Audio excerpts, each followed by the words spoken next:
درد سہ بھی تیرا نام لیے جاتے۔ نوجوانان اہل سنت کو اپنی اپنی شادیوں پر جلسے کرانے کی توفیق عطا فرمائے، آمین۔ ہمارے شاعر اہل سنت مداح خیر الانام عاقل رضا مراد آبادی تشریف لا چکے ہیں۔ نقیب اہل سنت حضرت علامہ منظار عالم برکاتی اور جملہ علماء اہل سنت تشریف فرما ہیں۔ چند منٹ کے لیے میں آپ کے سامنے حاضر آیا۔ میرے امام فرماتے ہیں یا رسول اللہ، سب سے اولا و اولا ہمارا نبی، سب سے بالا و بالا ہمارا نبی، سب سے اولا و اولا ہمارا نبی، سب سے بالا و بالا ہمارا نبی۔ قرن و بدلی رسولوں کی ہوتی رہی، چاند بدلی کا نکلا ہمارا نبی۔ بے شک کیا خبر کتنے تارے کھلے چھپ گئے، پر نہ ڈوبے نہ ڈوبا ہمارا نبی۔ کیا خبر کتنے تارے کھلے چھپ گئے، پر نہ ڈوبے نہ ڈوبا ہمارا نبی۔ کون دیتا ہے دینے کو منہ چاہیے، بے شک بے شک کون دیتا ہے دینے کو منہ چاہیے۔ دینے والا ہے سچا، ہمارا نبی، دینے والا ہے سچا ہمارا نبی۔ ہمارا نبی۔ اور میرے امام آگے فرماتے ہیں غمزدوں کو رضا مزدہ دیجئے کہے، غمزدوں کو رضا مزدہ دیجئے کہے، بے کسوں کا سہارا ہمارا نبی۔ ہمارا نبی۔ آئیے سب سے پہلے گنبد خضرا کی جانب لو لگا کر ساری کائنات کے مرکز عقیدت جناب احمد مجتبی محمد المصطفیٰ ارواحنا فدا صلی اللہ علیہ وسلم کی مقدس بارگاہ میں باواز بلند درود پاک پڑھیں۔ اللہم صلی علی سیدنا و شفیعنا و حبیبنا و مولانا محمد بارک وسلم صلو علیہ صلاۃ و سلام علیکہ یا رسول اللہ۔ شادی کی تقریب چند منٹ گفتگو کو سماعت کریں۔ عزیزان ملت اسلامیہ، نکاح کیا جاتا ہے۔ نکاح کس لیے کیا جاتا ہے؟ آج کے دور میں انسان یہ سمجھتا ہے کہ شاید نکاح دل کے سکون کے لیے کیا جاتا ہے۔ انسان نے یہ سمجھا کہ نکاح نفس کو خوش کرنے کے لیے کیا جاتا ہے۔ انسان نے شاید یہ سمجھا کہ نکاح جو ہوا کرتا ہے اپنے ایک جسم سے فائدہ اٹھانے کے لیے کیا جاتا ہے، لیکن حقیقت یہ ہے کہ نکاح میرے آقا کی پیاری سنت ہے۔ بے شک بے شک نکاح اسلام میں ایک مستقل عبادت ہے۔ میرے آقا فرماتے ہیں النکاح من سنتی فمن رغب ان سنتی فلیس منی۔ میرے آقا کے پیارے دیوانوں، آقا کریم نے ارشاد فرمایا کہ نکاح کرنا میری سنت ہے۔ نکاح سے پیارے صرف ایک انسان دوسرے انسان سے فائدہ ہی نہیں اٹھایا کرتا، بلکہ نکاح نام ہے ایک خاندان سے دوسرے خاندان کے رشتے کو جوڑنے کا، ایک دل سے دوسرے دل کو کنٹیکٹ کو جوڑنے کا نام نکاح ہے۔ نکاح کے اندر تین جملے بولے جایا کرتے ہیں پیارے۔ ایک جملہ بولا جایا کرتا ہے قبول ہے، قبول ہے، قبول ہے۔ اس جملے کے اندر پیارے کبھی غور کیا ہے ہم نے آپ نے کہ اللہ نے اس جملے کے اندر یہ برکتیں کیسی رکھی؟ ایک لڑکا ایک لڑکی کو جانتا نہیں تھا، لیکن جب نکاح ہو گیا اس کے دل کے اندر خدا نے عرش سے محبتیں پیدا فرما دی۔ ایک لڑکا لڑکی سے بات چیت نہیں کرتا تھا، لیکن نکاح کے بعد میں خدا نے دونوں کے درمیان میں دونوں کے دلوں کے اندر عرش سے رحمتوں کو نازل فرما دیا۔ اللہ اکبر کبیرہ۔ ذرا غور تو کریں اس لفظ قبول کے اندر یہ محبتیں کہاں سے آئیں؟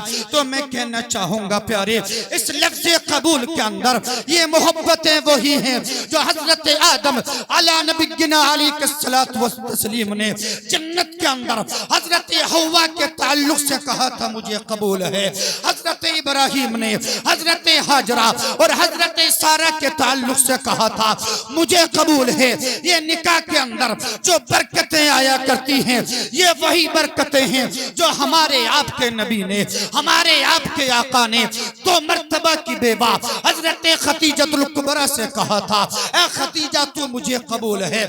یہ وہی برکتیں ہیں جو میرے آپ کے آقا نے حضرت عائشہ کے تعلق سے کہا تھا، عائشہ تم مجھے قبول ہو۔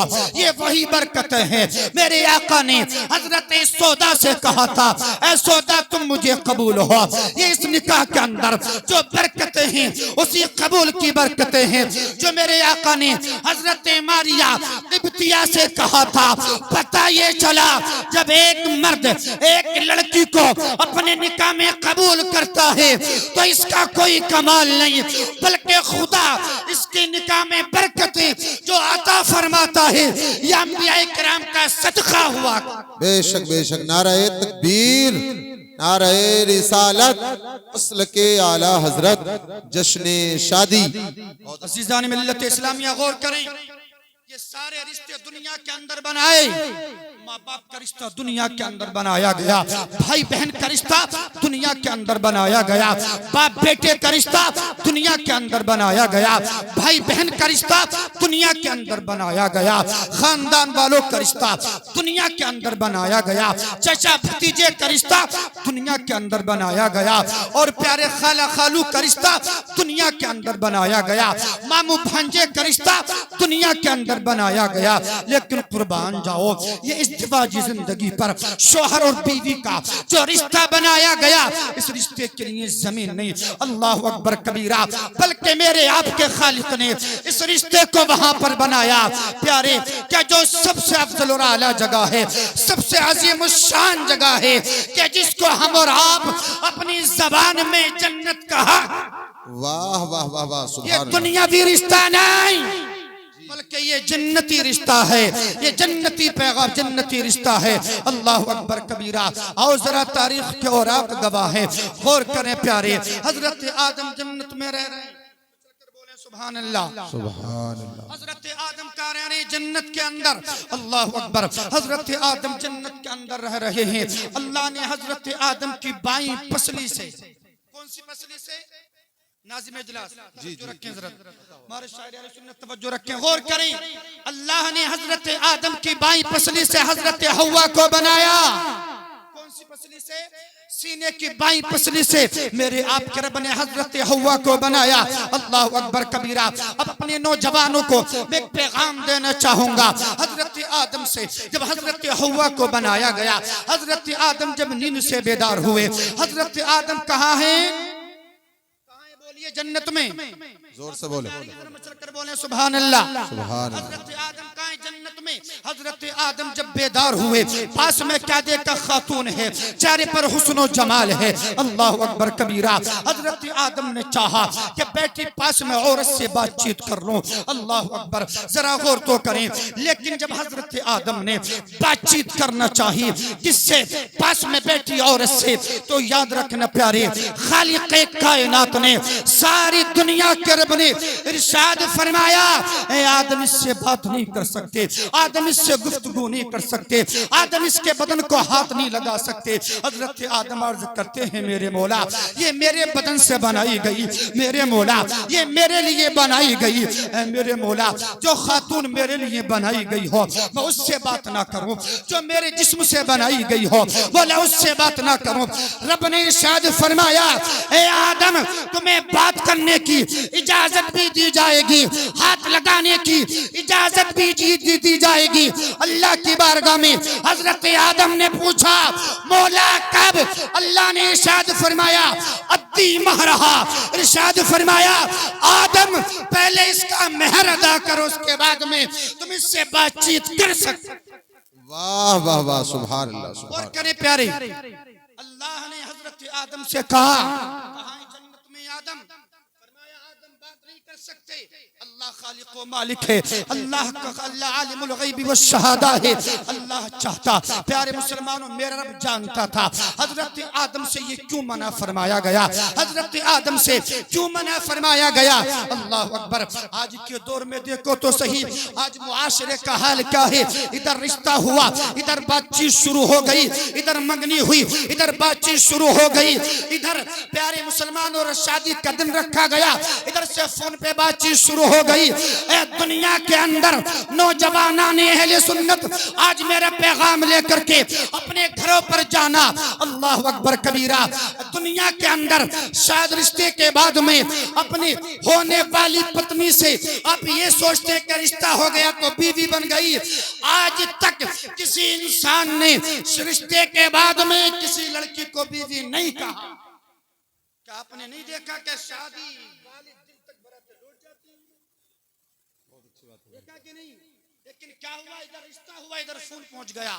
ساری رات باتیں کرتے ہیں، سارا دن باتیں کرتے ہیں، کاموں میں آگ لگا دی۔ پیارے یاد رکھنا، حضرت آدم سے میرے خالق نے کہا تھا آدم بات نہیں کر سکتے۔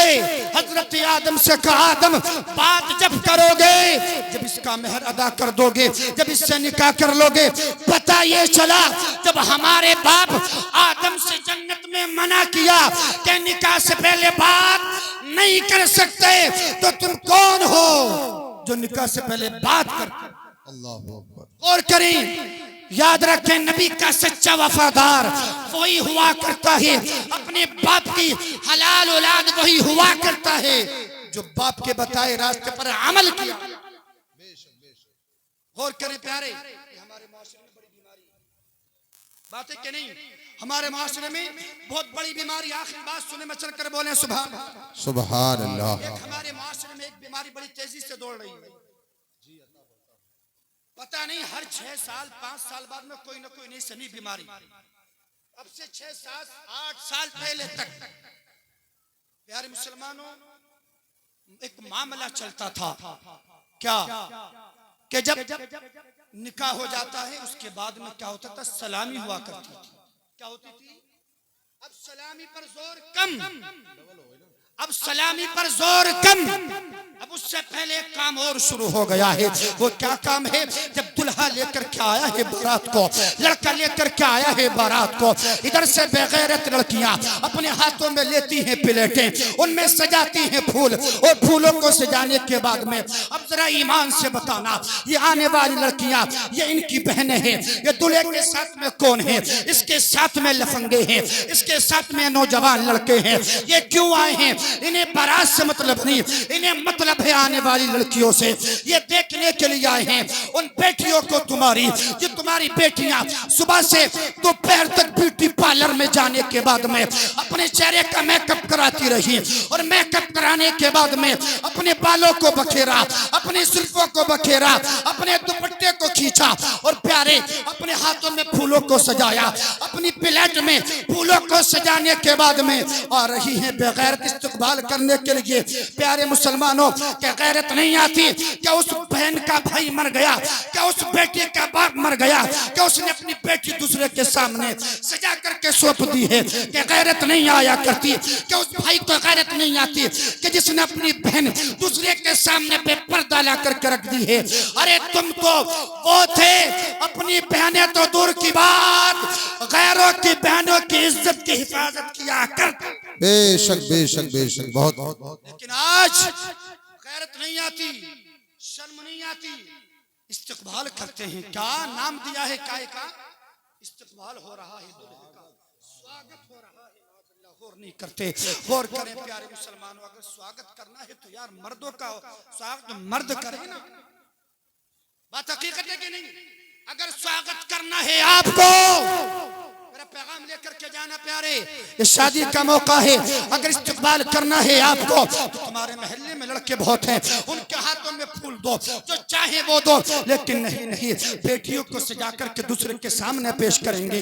اللہ اکبر کبیرہ، غور تو کریں اور یاد رکھیں، آخری بات کو سنیں، یہ دنیا کے اندر یہ تمہارے ایمان کو کمزور کرنے والی باتیں ہیں، اور یہ تمہارا سب سے بڑا دشمن کل بھی یہود و نصارہ تھے، آج بھی یہود و نصارہ ہیں۔ بے شک بے شک۔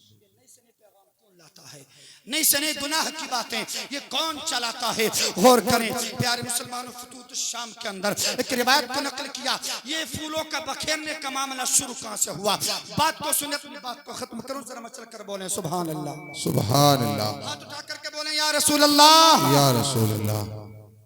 نبی کے غلام ہیں حضرت سعد بن ابی وقاص رضی اللہ تعالی عنہ قادسیہ کی جنگ لڑنے کے لیے جا رہے تھے. ایک راستے سے ایک ایسے مقام سے گزر ہوا کہ جہاں پر بڑی شاندار عمارتیں بنی. وہاں کی عمارتیں دیکھنے کے لیے دور و دراز سے لوگ آیا کرتے تھے. وہاں کی عمارتوں کو دیکھنے کے لیے جیسے ہی پیارے اس آنے والے قافلے کو دیکھا ہے. نبی کے غلام حضرت سعد بن ابی وقاص کے ساتھ میں 10,000 کا لشکر. کتنے ہزار کا؟ 10,000 کا لشکر ہے. حضرت سعد بن ابی وقاص کے تعلق سے جب یہود و نصارہ نے دیکھا کہ سعد بن ابی وقاص آ رہے ہیں, ان کے ساتھ میں 10,000 کا لشکر ہے. اللہ اکبر کبیرہ. اس وقت میں یہود و نصارہ نے اپنی بیٹیوں کو بلایا. توجہ رکھیں, اپنی بیٹیوں کو بلایا اور بلانے کے بعد میں بیٹیوں سے کہا کہ آج تمہارا امتحان ہے. اللہ اکبر کبیرہ. بیٹیوں کے ہاتھوں میں پلیٹیں دی. ان یہود و نصارہ نے ان میں پھولوں کو سجایا. کہا جب نبی کے غلام اس راستے سے گزرے, نبی کے وفادار جب اس راستے سے گزرے تو میں ان کے اوپر پھولوں کو ڈالنا ہے, پھولوں کو بکھیرنا ہے, اور پھولوں کو بکھیرنے کے ساتھ ساتھ میں انہیں دعوت حسن دینا ہے. اللہ اکبر کبیرہ. حضرت سعد بن ابی وقاص کو جب اس بات کی خبر لگی تو آپ نے اپنے لشکر کو روکا, اور روکنے کے بعد میں گھوڑے کی پشت پر کھڑے ہوئے اور لوگوں سے کہا, اے میرے ساتھیوں, میں تم سے لمبی چوڑی گفتگو نہیں کرتا. قرآن کی ایک آیت پڑھی, ارشاد فرمایا قل للمؤمنین یغضوا من ابصارہم. ارشاد فرمایا حضرت سعد بن ابی وقاص نے, اے لوگوں, یہ قرآن وہ ہے جو نبی پر نازل کیا میرے رب نے. اے لوگوں, یہ قرآن وہ ہے کہ جس کے حکم کے مطابق ہم زندگی کو بسر کرتے ہیں. سعد بن ابی وقاص نے کہا تھا, اے لوگوں, قرآن کا فیصلہ ہے, نگاہوں کو نیچی کرو, نگاہوں کو نیچی کرو, نگاہوں کو نیچی کرو. تمام لوگوں نے سعد بن ابی وقاص کی بات پر لبیک کہا, اور لبیک کہنے کے بعد میں سعد نے اپنے گھوڑے کو آگے بڑھایا. 10,000 کا لشکر نکل گیا. عورتیں, لڑکیاں پھول ڈالتی رہی, دعوت حسن دیتی رہی, لیکن جن نگاہوں میں حسن مصطفیٰ بس چکا ہو وہ غیروں کی طرف نہیں اٹھ سکتے ہیں. تبھی تو میری امام نے کہا تھا وہ کمال حسن حضور ہیں کہ گمان نقش جہاں نہیں. یہی پھول خار سے دور ہے, یہی شمع کے دھواں نہیں. بے شک بے شک. واہ واہ. سنیں میرے عزیز, 10,000 کا لشکر گزر گیا. وہ لڑکیاں اتر کر کے آئیں. یہود و نصارہ سے کہا, تم کم وقت ہو, مردود ہو, تمہیں غیرت نہیں آتی. تم نے ہمیں استعمال کیا. کیا کہا تم نے ہمیں استعمال کیا, لیکن نبی کے وفاداروں کو دیکھو, ہمارے حسن کو نہ دیکھا. ان کی نگاہ میں نہ جانے کون سا حسن بس چکا ہے. اللہ اکبر کبیرہ. ان کی نگاہ میں کون سا نہ جانے حسن بس چکا ہے. تو اس وقت سب کی سب خواتین نے کہا تھا, لڑکیوں نے کہا تھا, اب ہمیں تمہارا ساتھ نہیں بلکہ ان نبی کے غلاموں کا ساتھ چاہیے کہ جو ہمارے حسن کو دیکھنے کے لیے تیار نہیں. اللہ اکبر کبیرہ. ان سب کے سب لڑکیوں نے کہا تھا, اب ہم جا رہے ہیں, اور جانے کے بعد میں کلمہ پڑھیں گے داخل اسلام. واہ واہ واہ. سبحان. اس لیے میرے عزیزوں, اپنی بچیوں پر کنٹرول کرو. استقبال کچھ نہیں ہے, یہ صرف گناہ کے راستے ہیں. اللہ رب العزت کی بارگاہ میں دعا کرتا ہوں مولا تبارک و تعالی اس مختصر گفتگو میں اگر بتقاض بشریت یا سبقت لسانی سے کوئی خطا کوئی لغزش ہو گئی تو رب قدر اس کو معاف فرمائے, مجھے بھی آپ کو بھی عمل کی توفیق عطا فرمائے. محترم جناب قاسم بھائی کی عمر میں, ان کے والدین کی عمر میں بے پناہ برکتیں عطا فرمائے, اور اسی طریقے سے نوجوانان اہل سنت کو اپنے اپنی شادیوں پر جلسے کرانے کی توفیق عطا فرمائے. خوب کی ساری چمن گل چنی شاد رہے, باغ باغ جاتا ہوں گلشن تیرا آباد رہے. پڑھیے استغفر اللہ ربی من کل ذنب و اتوب الیہ. کلمہ شریف پڑھیں, لا الہ الا اللہ.